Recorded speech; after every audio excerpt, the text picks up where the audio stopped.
সালামু আলাইকুম দর্শক বন্ধুরা, কেমন আছেন সবাই? আশা করছি সবাই ভালোই আছেন আর সারাজন ভালোই থাকবেন ইনশাল্লাহ। তো দর্শক বন্ধুরা, অনেকদিন পরে প্রায় 3 মাস পরে কুরবানি শেষ হয়েছে আর কি কয় মাস হয়েছে, ওই কয় মাস পরে আমি চলে আসলাম হজরতপুর পাড়াগ্রাম গরুর হাটে। অনেক আসলাম কুরবানির অনেক আগে হাটে, মানে হজরতপুর হাটে। তো অনেকদিন পরে মানে কুরবানির পরে আবার আসলাম হজরতপুর হাটে। তো দর্শক বন্ধুরা, আজকে কিন্তু আমি গরু দেখতে আসি নাই আর ভিডিও করতে আসি নাই, আমি কিন্তু এসেছিলাম একটা গরু কিনতে। গরু মনে করেন একটা মানে বাছুর গরুই বলতে গেলে, বাছুর গরু কিনতে এসেছিলাম। তো দর্শক বন্ধুরা দেখুন আমি কিভাবে গরুর বাছুর কিনি। এবং আমি একলাই আসছিলাম তাই ঠিক মতো ভিডিও করতে পারি নাই। আর চিন্তা করলাম যেহেতু কিনতে আসছি তাই একটা ভিডিও করি, অনেকদিন ধরে যেহেতু ভিডিও দিই না। তো দর্শক বন্ধুরা দেখুন আমি কিভাবে গরুর বাছুর কিনি আর আজকে কিনতে পারি নাকি না। এতদিন পরে হাটে এসেছি, অনেক ভালোই লাগতেছিল, কিন্তু যে রোদ ছিল, রোদে অনেক গরমও লাগতেছিল। আর হাটে এসে যা দেখলাম, গরু খুবই কম বলতে গেলে। গরু মনে করেন নাই বললে চলে না। গরু আসলে আসছিল পরে আর কি, দেরি আস্তে আস্তে গরু আসে। তো আমি তো চলে গেছিলাম অনেক সকালবেলা, যেহেতু আমি গরু কিনবো মানে 10টা সাড়ে 10টার দিকে আমি হাটে ছিলাম। ওই সময় এমন পরিস্থিতি ছিল। তো দর্শক বন্ধুরা, আমি তো এসেছিলাম একটা মানে বাছুর গরু কিনতে, কিন্তু আপনারা এখন যে গরুটি দেখতে পাচ্ছেন এত সুন্দর একটা মাশাআল্লাহ সাহিওয়াল গরু, এই গরুটা দেখে আমার পছন্দ হয়ে গেছিল। কিন্তু এখন এগুলোর তো আর কিনা সামর্থ্য নেই, তাই এগুলোটার দিকে আর চোখ দিলাম না। আর এখানে দেখেন কি সুন্দর সুন্দর, মাশাআল্লাহ কত সুন্দর সুন্দর গরু।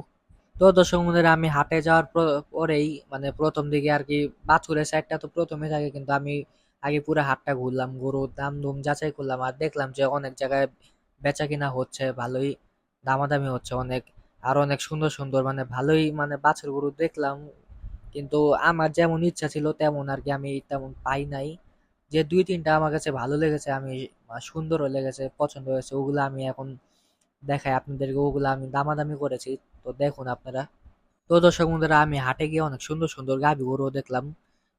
আর গাভী গরুর দামগুলো কিন্তু অনেক বেশি যাচ্ছিল। আর আপনাদেরকে তো ষাঁড় গরুর দাম জানানো হলো না। ষাঁড় গরুর দাম কিন্তু মনে করেন এখন মোটামুটি কমই আছে। আপনারা চাইলে 2026-27-এর জন্য কিনতে পারেন।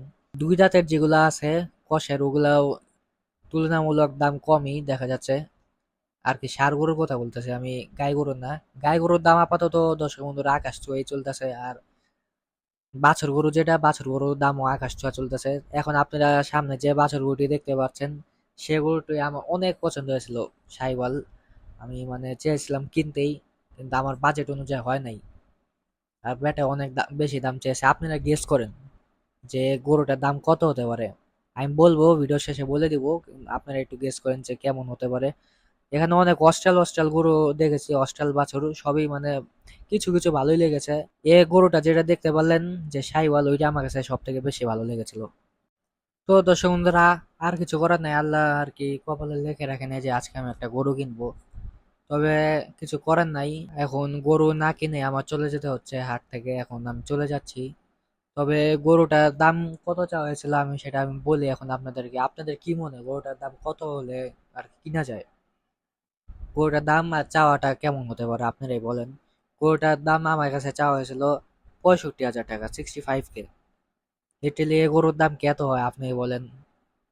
গরু এখনো দুধও ছাড়ে নাই, আবার গরুর পিছনে কত খরচও আছে। তো আমি শেষমেশ 32,000 টাকা ওই গরুর দাম বলেছিলাম, যেহেতু এখন গরুর দাম বেশি। তো দর্শক বন্ধুরা, আজকের ভিডিও এতটুকুই। যদি আপনাদের কাছে ভালো লেগে থাকে তাহলে একটা লাইক আর সাবস্ক্রাইব করে দিন। আর যদি ফেসবুকে দেখেন তাহলে প্লিজ ফলো করে দিন। আসসালামু আলাইকুম, আল্লাহ হাফেজ।